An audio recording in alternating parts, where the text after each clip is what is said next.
Hello foodies आज आम बनामा करला बड़ी बेसर से लगे मुझा नहीं सुरसो लहसुन और सुखा मिर्चा यहाँ कि आम भल कर ग्राइंड करदेमा पूरा फाइन पेस्ट करदेमा।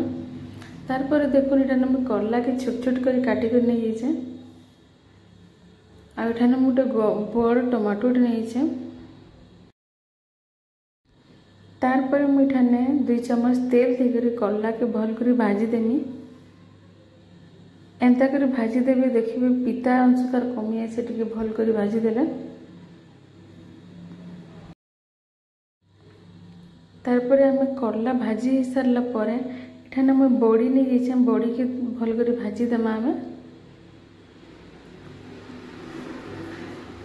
तो आमर एठाने करला और बड़ी भजा हो सारान साइड रखीदेली। से कड़ाई फिर मुझे 2 चम्मच तेल देकर सोरस देदेली आ जेन आम सोरस बटा रखी से पकईदेली टमाटो गोटे पकईदेली। तारपर आम एठाने लुण पकईदेमा स्वाद अनुसार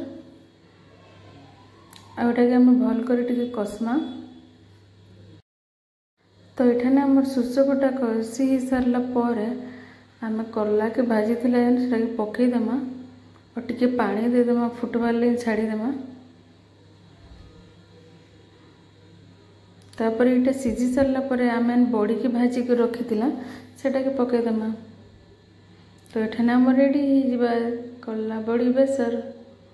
जदि मोर रेसिपी भल लगुचे बोले प्लीज लाइक कर देबे।